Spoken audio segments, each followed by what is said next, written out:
ओम शांति।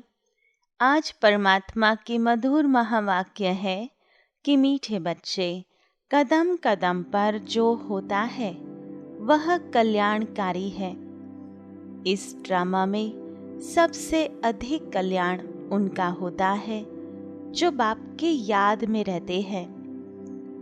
इस सृष्टि चक्र का डायरेक्टर स्वयं परमात्मा है, जिसको हम सदा शिव कहते हैं, अर्थात सदा कल्याणकारी है। जब वे इस सृष्टि चक्र को निर्माण करते हैं तो केवल एक ही उद्देश्य है और वह है कल्याण का।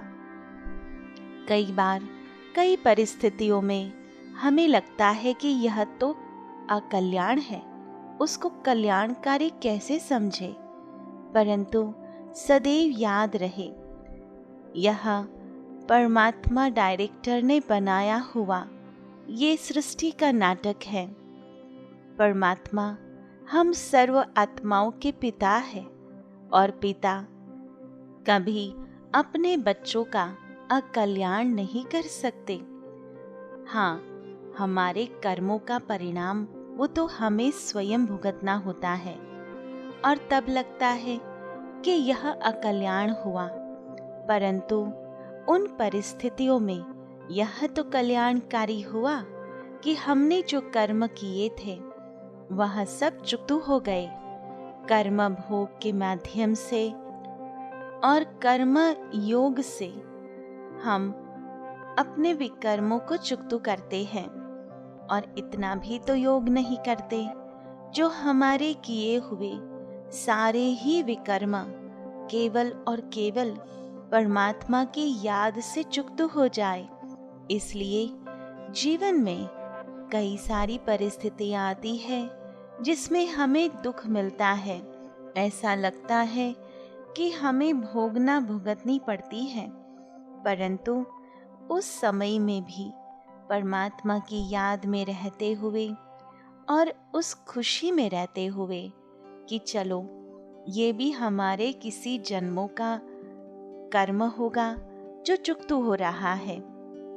जैसे कोई 1,00,000 रुपया उधार लेता है और उसमें से 25,000 दे देता है, तो देने के साथ साथ उसको एक बात की खुशी भी रहती है कि चलो 25,000 का बोझ तो उतरा, अभी केवल 75,000 देने हैं। इस प्रकार यह विश्व नाटक हर कदम हर सीन में कल्याणकारी है।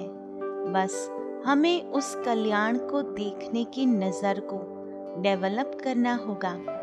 हर बात में, हर व्यक्ति में कल्याण ढूंढना होगा। दूसरी पॉइंट में परमात्मा ने बहुत सुंदर प्रश्न पूछा है। परमात्मा ने कहा कि इस ड्रामा की किस नोंद को जानने वाले बच्चे अपार खुशी में रह सकते हैं। तो उत्तर में परमात्मा ने समझाया कि इस ड्रामा में हमारी विजयी नोंद है। इस ड्रामा में सत्युगी सुखकारी दुनिया आना नोंद है। यह कलयुगी रात बीत जाना नोंद है। परमात्मा का आना नोंद है। परमात्मा जो सर्व धर्म की आत्माओं के पिता है, वह स्वयं हमें पढ़ा रहे हैं। इसी खुशी में रहना है। परमात्मा कहते हैं कि पढ़ाई में ऊपर नीचे तो होता है। जैसे कोई खेल खेलते हैं तो हार और जीत दोनों ही आते हैं, परंतु विजयी निश्चित है। इस उमंग उत्साह में खुशी में रहना है। कभी पुरुषार्थ के मार्ग पर यह भी होता है कि कभी हम बहुत उमंग में रहते हैं तो कभी ठंडे हो जाते हैं, कभी बहुत अच्छी अवस्था होती है, कभी अवस्था ठहर जाती है, अर्थात कभी खुशी कभी गम, ये अलग अलग प्रकार की अनुभूतियां होती रहती है। परंतु परमात्मा कहते हैं इसमें मुझना नहीं है। दिन आएंगे बीत जाएंगे। कोई बादल आया, वो चला जाएगा। कोई भी चीज यहाँ परमानेंट नहीं है। परमात्मा कहते हैं एक घड़ी दूसरी घड़ी से मिल नहीं सकती, अर्थात एक जैसी हो नहीं सकती। एक दिन दूसरे दिन जैसा हो नहीं सकता। यहाँ हर दिन नया है, हर घड़ी नई है। और इसी नोंद को हमें समझकर सदैव अपार खुशी में रहना है। तीसरी पॉइंट में परमात्मा ने बहुत सुंदर हमें स्मृति दिलाई कि हमें सदा इसी स्मृति में रहना है कि हम गोपी वल्लभ के गोप गोपियां हैं जो कृष्णपुरी में जाने वाले हैं। इस स्मृति से सदा खुशी का पारा चढ़ा रहे। और साथ साथ यह भी समझाया कि अभी तक जो कुछ पढ़ा है उसे बुद्धि से भूल, परमात्मा जो सुनाते हैं वही पढ़ना है। परमात्मा को ही ज्ञान का सागर कहा जाता है। और साथ साथ उनकी महिमा है कि वह सत्य है। केवल गॉड के लिए कहा जाता है कि गॉड इज ट्रुथ। तो वह जो भी हमें पढ़ाते हैं, सुनाते हैं, वही सत्य है, वही अविनाशी ज्ञान है। और इसलिए हमने आज दिन तक जो कुछ भी पढ़ा है, आखिर तो मनुष्यों ने ही तो लिखा है, तो वह बुद्धि से निकालना है।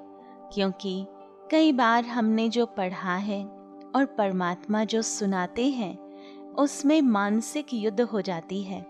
और इसलिए हमें ही जज करना होगा कि हमने जो पढ़ा, जो मनुष्य आत्माओं ने लिखा, उन्हों के जो अनुभव थे, वो जो कुछ भी हमने पढ़ा, क्या वह सत्य है कि स्वयं परमात्मा जो सुनाते हैं वह सत्य है। तो इस प्रकार हमें जज करना है और परमात्मा जो पढ़ाते हैं उन बातों को जीवन में धारण करना है। और याद रहे, कभी भी माया से हार नहीं खानी है। चौथी पॉइंट में परमात्मा ने वरदान दिया, रियलिटी द्वारा रॉयल्टी का प्रत्यक्ष रूप दिखाने वाले साक्षात्कार मूर्त भव।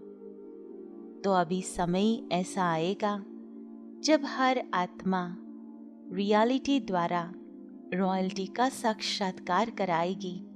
आज भी कहते हैं कि सुना बहुत कुछ है, पढ़ा भी बहुत कुछ है, लेकिन अभी सब देखना चाहते हैं। जब हम अपने रियल स्वरूप में स्थित हो जाएंगे, आत्मा के ओरिजिनल स्वरूप में, यही तो सत्यता है। स्वयं को देह समझना यह झूठ है। हम आत्माएं हैं और आत्मा जब अपने रियल स्वरूप में अर्थात सतो गुणी स्वरूप में स्थित हो जाती है तो उनके हर कर्म, हर बोल रॉयल हो जाते हैं, क्योंकि वह दैवी गुणों से संपन्न हो जाते हैं। और इसलिए अभी हमें यह रियल स्वरूप में स्थित होकर अपनी रॉयलिटी को प्रत्यक्ष करना है। पांचवी पॉइंट में परमात्मा ने समझाया कि किसी भी विधि से व्यर्थ को समाप्त कर समर्थ को इमर्ज करो। परमात्मा ने व्यर्थ को समाप्त करने की हमें विधि बताई है। हमें सदैव सकारात्मक चिंतन करना चाहिए। ज्ञान रत्न जो परमात्मा देते हैं, उन ज्ञान रत्नों के चिंतन के माध्यम से हमारे मन में व्यर्थ बातें समाप्त हो जाती है। जब व्यर्थ चिंतन समाप्त हो जाता है तो उसके साथ साथ व्यर्थ बोल, व्यर्थ कर्म सब समाप्त हो जाते हैं। और इसलिए समर्थ चिंतन करना आवश्यक है। समर्थ चिंतन केवल परमात्मा के समर्थ ज्ञान के आधार पर ही चल सकता है। तो हमें यह अभ्यास करना है कि सदैव अपने को आत्मा समझकर परमात्मा जो ज्ञान देते हैं, जो श्रीमत देते हैं, उसी का चिंतन करते रहना है और व्यर्थ बातों को छोड़ देना है। व्यर्थ से मुक्त होने की एक विधि यह भी है कि हम इस विश्व नाटक को नाटक के रूप में समझें, जिसमें हर सीन, हर व्यक्ति का पाठ नोंद है। उसके लिए हम कितना भी चिंतन करें कि यह परिस्थिति ऐसी नहीं होनी चाहिए, यह सीन ऐसी नहीं होनी चाहिए, इस व्यक्ति को ऐसा बोलना नहीं चाहिए, इस व्यक्ति को ऐसा करना नहीं चाहिए, ये सारी बातें व्यर्थ है, क्योंकि हम किसी के पार्ट में इंटरफियर नहीं कर सकते, कोई भी सीन में इंटरफियर नहीं कर सकते। यह नोंद है जिसको हमें समझना है और उसी स्वरूप में एक्सेप्ट करना है और अपना पार्ट बेस्ट रीति से प्ले करना है। तो आज परमात्मा ने हमारी जीवन यात्रा को सुखद बनाने के लिए यह 5 विशेष बातें समझाई।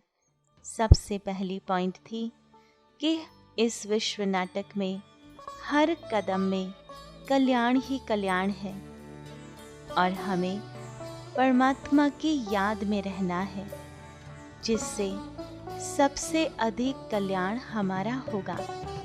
दूसरी पॉइंट में परमात्मा ने जो ड्रामा की नोंद है वह समझाई, जिससे हम अपार खुशी में रह सकते हैं। कैसे सत्युग की दुनिया स्थापन होना यह नोंद है, यह खेल है जिसमें हार और जीत नोंद है।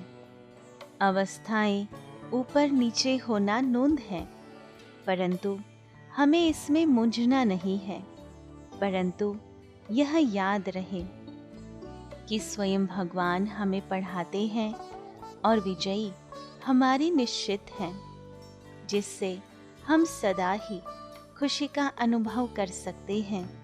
तीसरी पॉइंट में परमात्मा ने स्मृति दिलाई कि हम गोपी वल्लभ के गोप गोपियाँ हैं। इस नशे से हमें सदा खुश रहना है और आज दिन तक जो कुछ भी पढ़ा है उसे भूल परमात्मा जो पढ़ाते हैं वही बातों को धारण करना है और माया से हार नहीं खानी है। चौथी पॉइंट में परमात्मा ने वरदान दिया कि रियलिटी द्वारा रॉयल्टी का प्रत्यक्ष रूप दिखाने वाले साक्षात्कार मूर्त भाव। और पांचवी पॉइंट में समझाया कि किसी भी विधि से व्यर्थ को समाप्त कर समर्थ को इमर्ज करो। तो आओ चलते हैं अनुभूति की ओर। ओम शांति। मस्तिष्क के मध्य में स्वयं को ज्योति बिंदु स्वरूप आत्मा विजुलाइज करो। प्रकाश का पुंज, दिव्य सितारा मस्तिष्क के मध्य में चमक रहा है।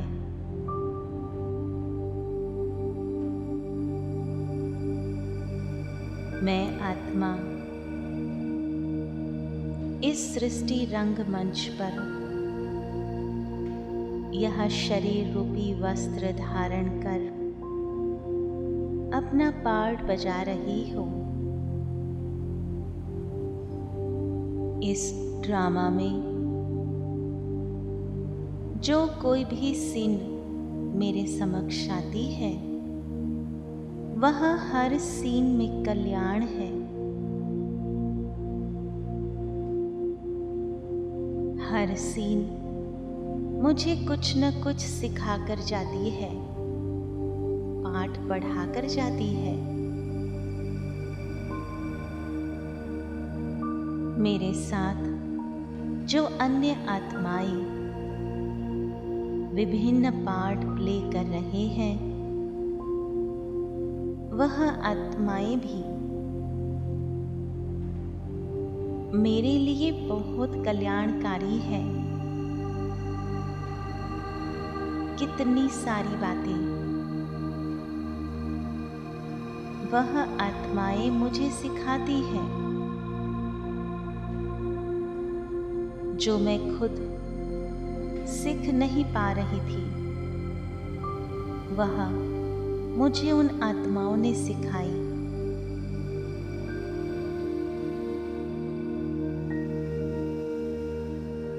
साथ साथ मैं कितनी न भाग्यशाली हूँ जो इस विश्व नाटक के जो डायरेक्टर हैं वह मुझे स्वयं पढ़ाते हैं।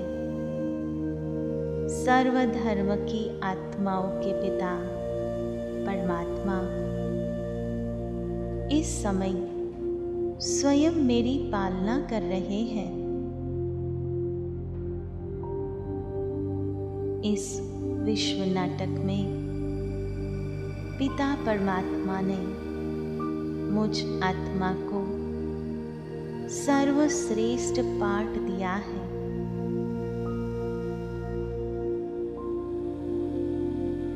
मुझ आत्मा की विजयी निश्चित है।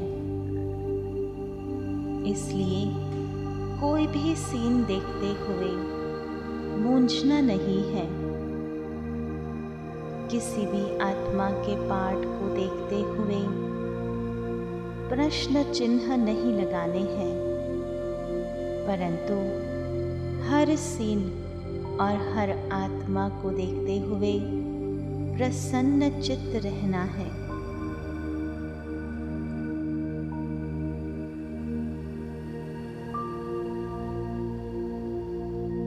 इस विश्व नाटक में पार्ट बजाते बजाते हमें अपना रियल स्वरूप भूल नहीं जाना है।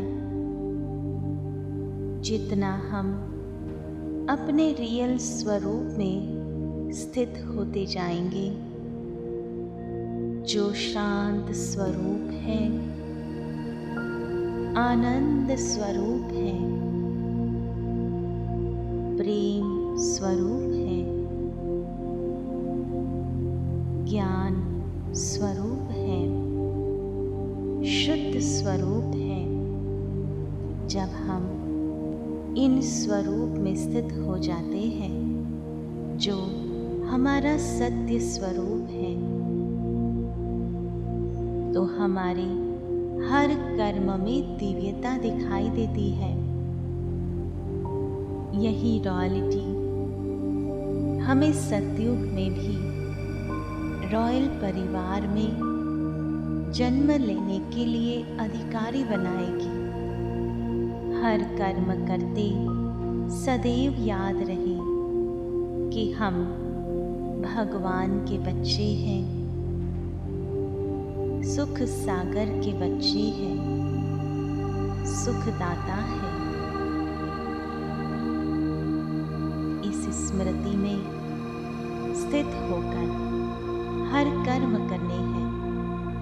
ओम शांति शांति शांति।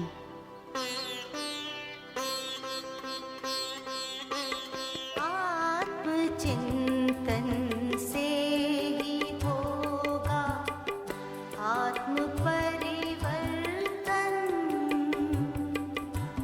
आत्म चिंतन से ही होगा आत्म परिवर्तन। आत्म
आत्म अन्वेषण। आत्मचिंतन से ही होगा आत्म परिवर्तन।